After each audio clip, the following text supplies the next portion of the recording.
Hey guys, it is Friday, April 9th, but it's really not Friday, April 9th when I'm recording this. If you're wondering why I've got the same shirt on in all of these, it's because I recorded this whole week in one day today. This is my last video for the day, so I'm excited about that.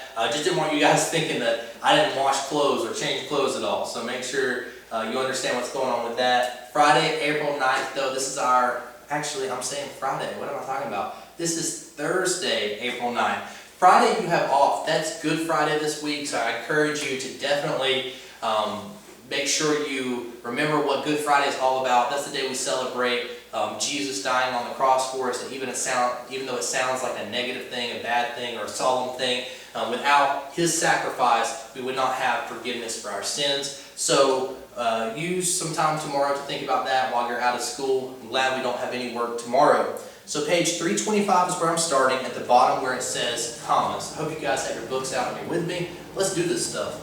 It says commas in a series. Use a comma to separate 3 or more items in a series. Harry, David, Matt, and Bryce all passed the biology test. You see that you have 3 items in a series. In this sentence, it's not items, it's 3 people in a series. If you have 3 or more, you're going to put commas between all of them. So Harry, comma, David, comma, Matt, comma, and Bryce. But you would say Nick and Frank did not pass the test. In that one, you only have 2 people, Nick and Frank. So no comma is needed when you have 2. A comma is only needed when you have 3 or more in items in a series. The best students listen to the teacher, read the textbook, and study their notes. In that sentence, you have 3 different items. You have listen to the teacher, comma, read the textbook, comma, and study their notes. So you want to put commas between items of 3 or more in a series. On page 326, it says, sometimes use a comma to separate 2 or more adjectives that modify the same noun. Usually use a comma if you can reverse the order of the adjectives or replace the comma with the word and without changing the meaning. That tall, comma, thin plant needs direct sunlight. That thin, comma, tall plant needs direct sunlight. That tall and thin plant needs direct sunlight. But you wouldn't say, who broke the new clay flower pot? Okay, so use a comma to separate the first independent clause from the conjunction in a compound sentence. Do not use a comma before a conjunction that joins the parts of a compound predicate. Joe likes Mexican dishes, comma, but Mark prefers Greek cuisine. But she walked down the street to the doctor's office, but rode the bus to the mall. So you can see there that whenever you have independent clauses, you're separating them with conjunctions. The way that you're doing this, and the way to remember this is pretty simple. If you're joining ideas together and you have a conjunction like and or but or any of those conjunctions, you have to look after that conjunction. If you have a subject and verb after the conjunction, you're going to need a comma before it. So if I said, I'm going to come up with random sentences here for you. If I said, I am going to the beach, comma, and I am going to have fun. After the and, I said, I am going to have fun. You see that you have a subject and verb there. So you definitely need a comma before and. But if you made a sentence where you said, I am going to the beach and shopping, or I'm going to the beach and the mall. After the word and, there's not a subject and verb there. Therefore, you don't need a comma there. So that's the easiest way to remember it. After the conjunction, if there's a subject and verb, you need a comma before the conjunction. If there's not a subject and verb after the conjunction, you probably won't need a comma there. Alright, so you guys are going to do the exercise on 326 and 327. You're going to pause the video, and you're going to join up with me on page 328, commas to separate. So pause the video now, get that stuff done. Alright, page 328, commas to separate. It says, use a comma to separate some introductory words from the rest of the sentence.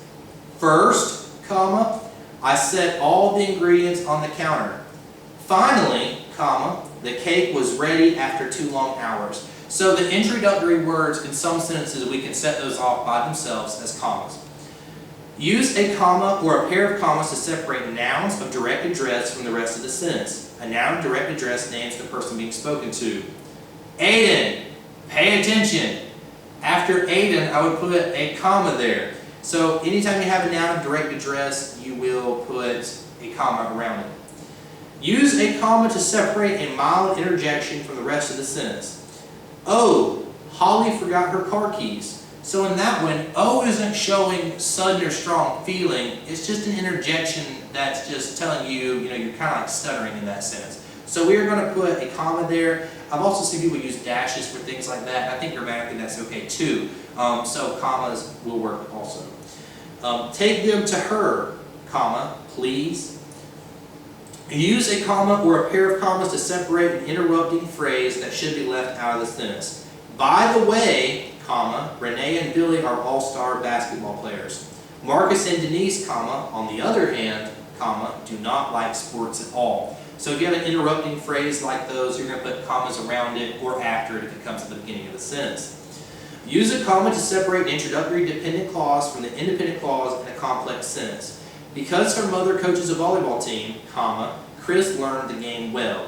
So if your sentence starts with a dependent clause, you'll almost always have a comma after it. So if I said, after I finish my homework today, comma, and then tell me whatever else you have to say. All right.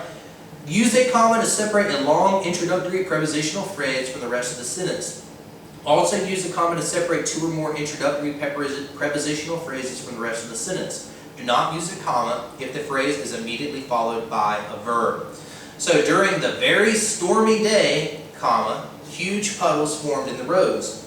By the side of the road, comma, a disabled car was waiting for help.